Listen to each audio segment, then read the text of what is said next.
videos of Muslim vigilantes trying to impose Sharia law on unsuspecting members of the public first hit the headlines, there was an outcry in Britain. Well, since then, some arrests have been made, but as RT's found out, these self-titled Muslim patrols are still in operation. We, the Muslim community, will continue to patrol the streets and clear the streets of all the vices and illegal activities. This group call themselves the Sharia Project. They make a point of differentiating themselves from the more hardline Muslim patrol, whose videos caused such anger recently, with scenes like this. We are Muslim Patrol. We are in North London. We are in South London, East London and West London. We command good and we forbid evil. Islam is here in London. Mr. David Cameron, Mr. Police Officer, whether you like it or not. This patrol, they say that whilst they share many of the same views as the other patrol, they'd never employ the same aggressive tactics. And so I guess then you condemn the patrols that are going out and taking more sort of aggressive measures?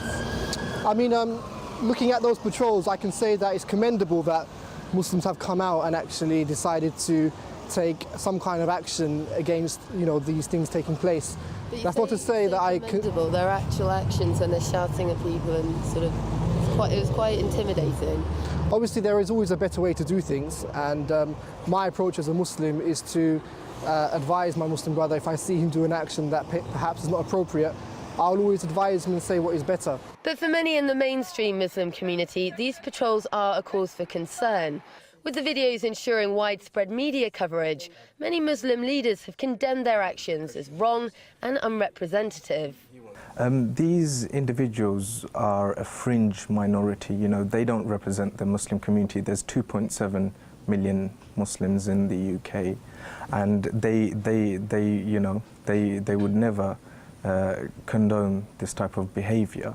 Whilst the groups were very clear to us that they had peaceful intentions, some of the members are alleged to be involved with the more extreme patrols.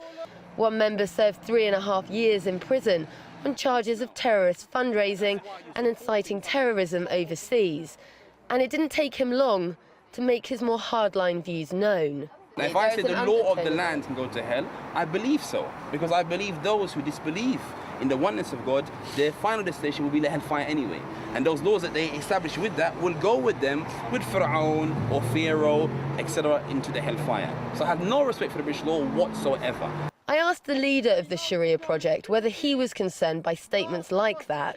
I think, if you were to take a kind of passive approach, then I don't think the effect of the campaign would be that great. But I think what we're doing now, and shouting and protesting and calling for Islam, calling for the Sharia in Britain, I think that is something that will really catch the people and engage in debate.